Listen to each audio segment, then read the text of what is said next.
Okay, so we're going to make a course entirely with AI. We're not going to use any existing materials whatsoever, and we're just going to use the AI abilities of Edplay to do absolutely everything. So create the copy, create the images, decide on the learning assets that are going to be in the course. We're also going to add in an assessment at the end, and the AI is going to do the whole lot. So let me walk you through how that works. And as we're going through, I can point out some of the things that are really good from an instructional design perspective, things that are going to help you deliver your training. Okay, so we start off very easily. We click the button, says build with AI, and it opens up in a conversational format. Now that's the first element that's really, really important to make a note of. A lot of other AI e-learning tools, they effectively just give you one space to put a prompt in and that's your lot. And the problem with that is the AI has to make assumptions. And what that leads to is when the course is created, you've got to go in and make a lot of changes to get it to where you want it to be. Whereas if you spend a little bit more time in the build process, you will get much closer to what the end product should look like. So conversational AI, very, very important point. The other thing that's really good about this is instructional designers, we tend to work in a team of one. We're on our own a lot of the time. And by using conversational AI, and the AI here has context, which is really important, and I'll show you in a minute. And by using AI, you've got the sort of opportunity to bounce ideas off somebody else, to also get a slightly different perspective. When you're used to working on your own, you have a very focused way of doing things. It's this way and no other way, whereas that's not very helpful. So this allows you to be more open to different ways of doing the same thing possibly.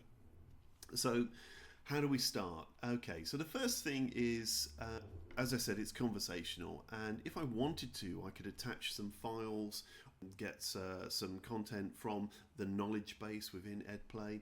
But I'm not going to do that. We're going to go totally from scratch. So I'm just going to click in the chat window and it opens up the full chat experience. Now, the first thing that comes in that's really good is this, where we have learning modes. And so what type of learning experience do you want to create? Now, this is useful because if you think about it, the way you would train on a topic as opposed to showing someone how to complete a process is different. There is a different style. There are different things you would need to do. And that's what we can do with Edplay using these learning modes. So I've got my own personalized one here, but if we go into the system modes, we can see all the different options that we have. And we can teach topics, processes, help people practice decision making, support performance, refresh knowledge, test competence. All of these things require a different learning experience.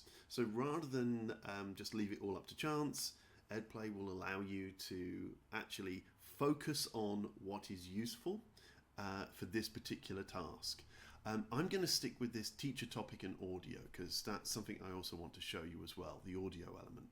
Okay, so this is where the context will start to ramp up. So great choice. I'll build a cognitive ladder from foundational knowledge to mastery with audio support. Let's continue. What topic would you like this course to cover? So it's added in some examples. So if you're just testing things out, fantastic. Obviously, I'm going to use other, and I'm going to go for something quite different here. So my course is going to be about what you should do in the event of fire being discovered in your workplace. Okay, let's see what the AI has to say about that. Got it. Workplace fire safety, central topic. What industry or field is this course for? So the context is now starting. So I could say what type of business I work in. I'm going to say it's just a general office. Who will be taking the course? I'm going to say, yeah, let's say it's employees. What do your employees know about it? Okay, so they know the basic safety rules, need a refresher, completely new to this, need to learn from scratch. Okay, let's go for completely new. That'll make the AI do a little bit more work. What language should the course be in? Okay, so we've got a series of these languages already. We can also add in another one. This is another good thing that we have on Edplay, in the fact that you can create a course in one language and then duplicate it but have it translated into a separate language. So yeah, we'll stick with English for this particular version. Okay, so again, more context. Since your employees are completely new to this topic, we recommend starting with a beginner level. Does that work? Yeah, sounds good to me. So again, these are the questions that you need to know the answer to if you were to build this particular course. A lot of AI course builders don't ask you these questions. They don't guide you.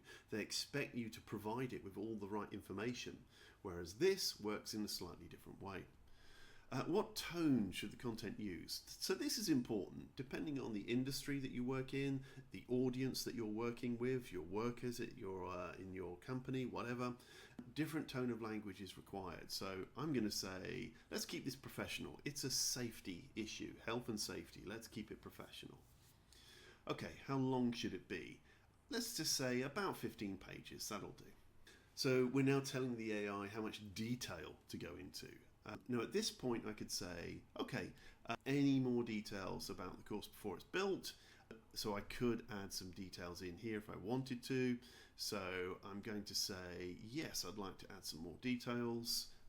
Please provide an explanation on the different types of fire extinguishers and what types of fire they should be used on. Okay, so again, making the AI earn its keep here. Okay, so then we get this confirmation that basically works us through, this is what you've told me, this is what I understand, does this look good to you? If not, we can refine using this button here. If we're happy, we just hit confirm and create. I'm happy with that, looks good, let's do it. So this is where Edplay really comes into its own now. So what it's going to start doing is create what we call a storyboard. Now, it's not going to go away and create the entire course immediately, because what that does is it increases the chances that you as the instructional designer, the course builder, whatever, it increases the chances you have to come back into the course and make amendments and make changes. Whereas what this is going to do is it's going to give us a storyboard. It's going to describe what's going to be on all of the different pages. It'll tell us what all the different pages and modules are. It will explain the learning assets it's going to use. It will describe all of those things. This will take a couple of minutes, okay? But that is 2 minutes worth spending, because you can stop the AI going down the wrong route and you can put it back on the track that you want it to take. Okay, we're nearly done there. As you can see, the course modules are starting to build up here. If we go into Knowledge Mastery, we can see the different pages that we can see there. So what I'll do is I'll just pause the video whilst this is working, and then we'll come back as soon as it's finished. We're almost there already.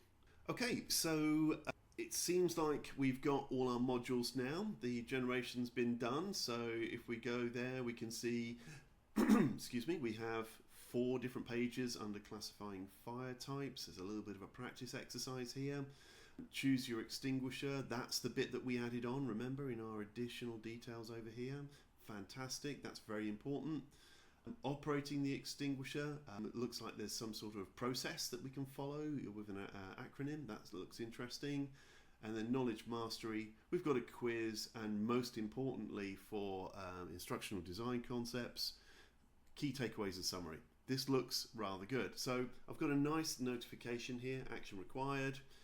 I've looked at the modules, they seem okay. I'm going to hit continue.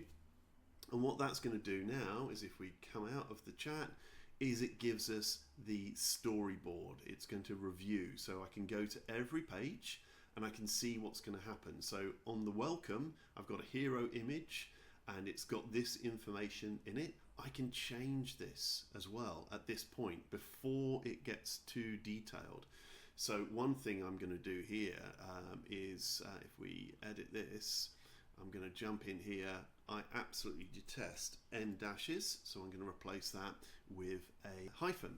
Another thing here, oh, okay, that's the American spelling. I'm going to change that. Okay, so it allows us to make these changes before the major bulk of the generation has been done. Now this may seem like an extra step that's required, but it's not. What this is doing is it's fine-tuning what the AI has come up with so that we get closer to what we're looking for on the first attempt.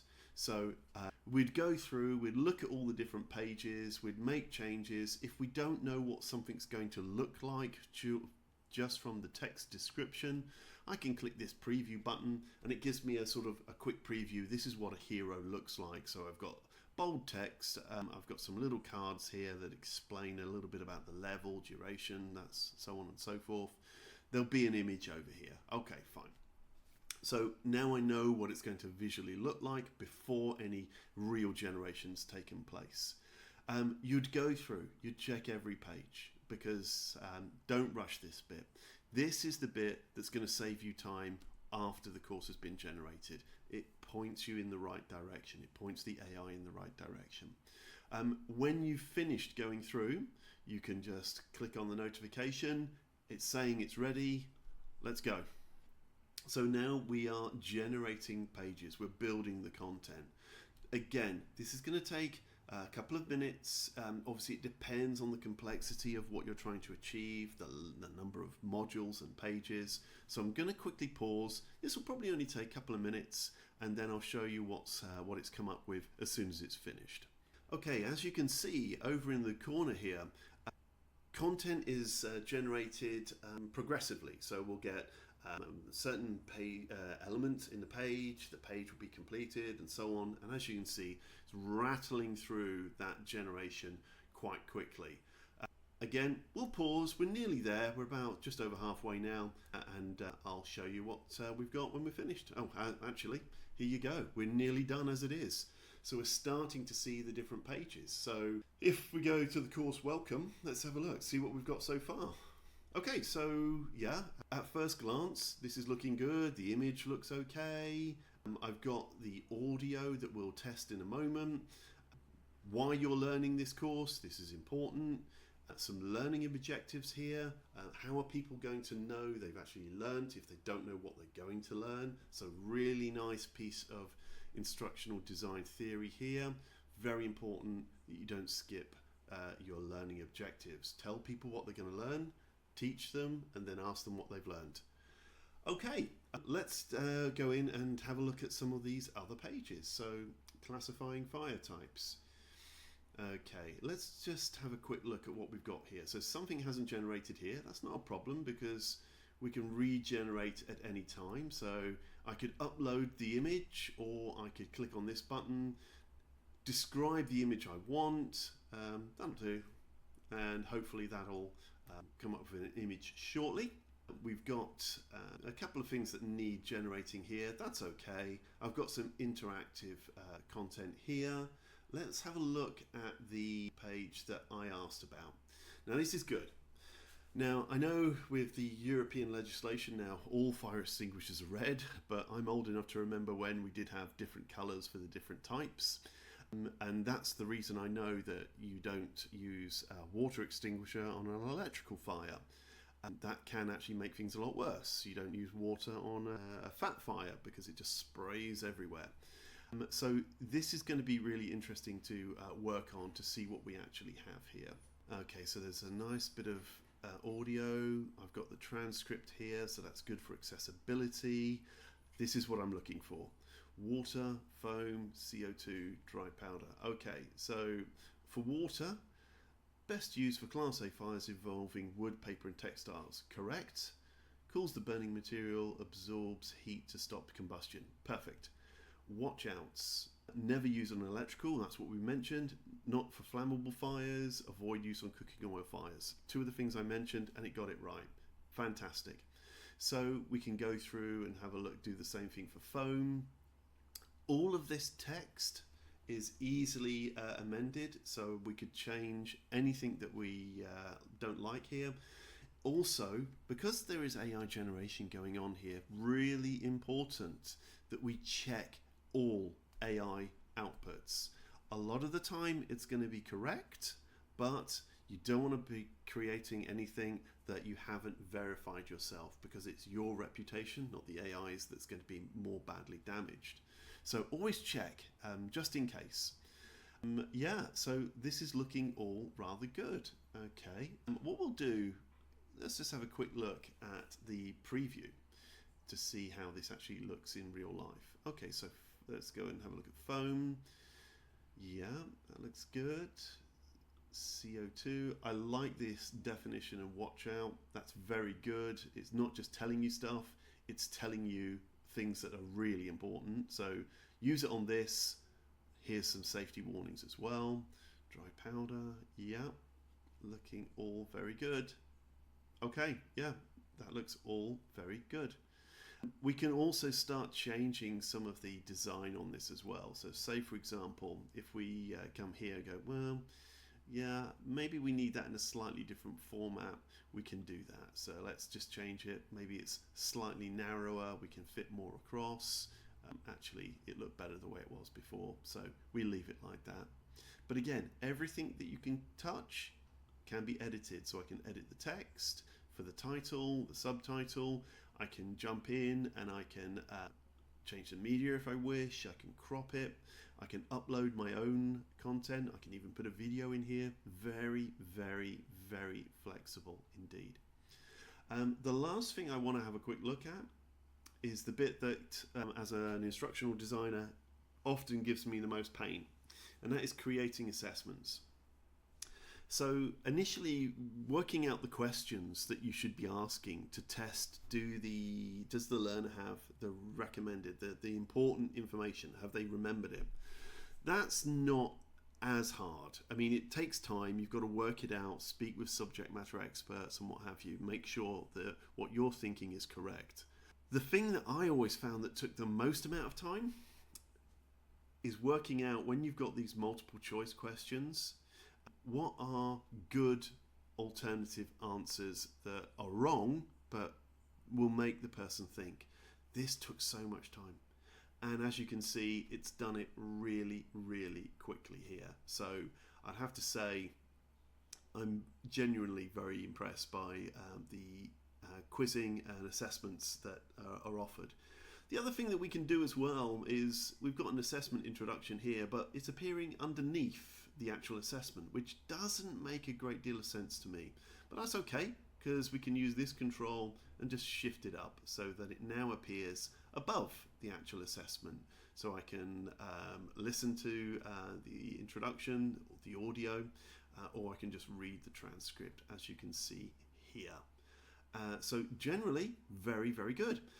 What's the last thing we need to do when we've finished all of our work and we're happy with the course? We obviously need to get it in front of people. Now, this is another element that Edplay is brilliant at. You can export it as a SCORM package, so you can load it into your LMS if you want, or what you can do is you can even share from within Edplay as well. So if I hit publish, I am now looking at, this will be pretty much like what the client, the learner, will actually see. And if I want to share this course with anyone, all we do, hit the share button, and then I can enter in some email addresses, or I can copy the link and I can post that into an email and send it to the relevant people, whatever. And the great thing there is obviously we can turn on some of these features as well. So if it's quite sensitive, we can turn on password protection, only allow certain domains, web domains, to actually access the course, how we authenticate people, either with Google, Microsoft accounts, or if you're an enterprise customer, maybe you've got single sign-on. And we've got all of these amazing little features that you can turn on and off. So it alleviates the need of having to use an LMS if you don't actually have one. So if you've got an LMS, fantastic. Export as a SCORM package, away you go. If you don't have an LMS, again, this is not a problem. We can obviously distribute the course via Edplay. And if we do that, there are some analytics that we can look at, and I'll show you in another video as well.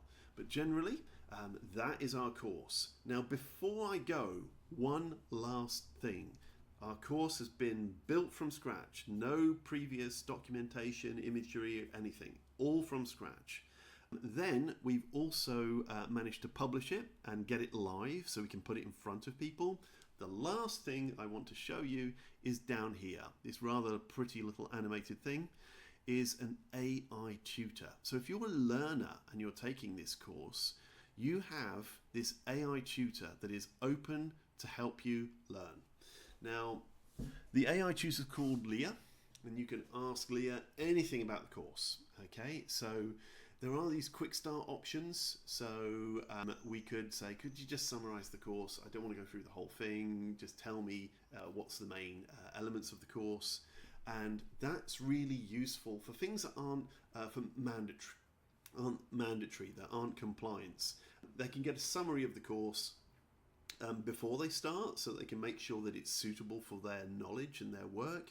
And also, more importantly, after they've taken the course, they can do a summary again so that they can take out the really important bits. Key concepts, all of this, but we can ask questions as well. So let's go back to those fire extinguishers. Can I use a water extinguisher on an electrical fire? Okay, and there you go. No, never use a water extinguisher on an electrical fire. But not only does it just not tell you the answer, it explains why, which is really, really important. And some supplementary questions. So this is really interesting because with a lot of courses, it is one way. Here is the information. The only interactivity could be within some of the course materials, and then obviously with the assessment. Whereas this is like asking the actual teacher in the room, oh, hang on a minute, this is quite interesting. I didn't quite follow that. Give me a little bit more detail on this, please. This allows you to do it. Leah allows the learner to take their learning further, which is great because if you've got the same course being delivered all the way across the company, you might find that one department needs to go deeper than another. So rather than creating multiple versions of the same course, what we can do is we can get our learners to actually engage with Leah and actually go further to learn a bit more about the concepts that they're trying to understand. That's more relevant for the work that they do. This will drop down so many different learning barriers.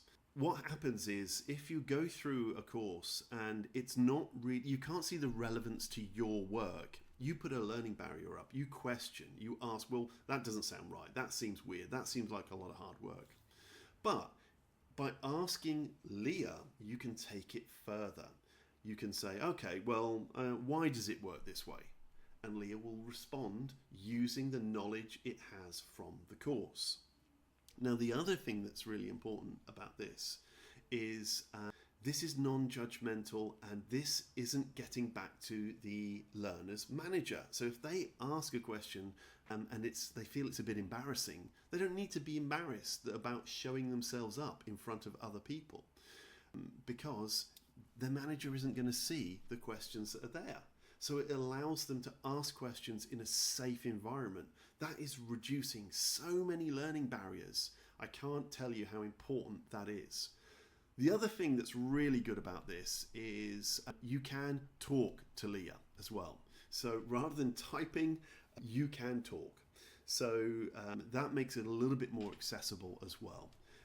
This is one of the most powerful features I think we have. Not only is the course builder really very effective, not only does it produce some visually very appealing courses, it also takes it a step further and uses AI in a smart way to extend that learning. This feature alone will increase the chances of learning transfer massively. So I really recommend test it out. So that is building a course in Edplay and also learning about Leah, our learner AI assistant. This video lasts less than half an hour, and that's gone from idea of course to actual course published to actually having a learner engage with the course materials using AI. Less than half an hour. The actual course itself, the course build, that was less than 5 minutes. The time comes from a little bit of preparation to get closer to what you're looking to achieve. That is working my way through Edplay using AI to build a course.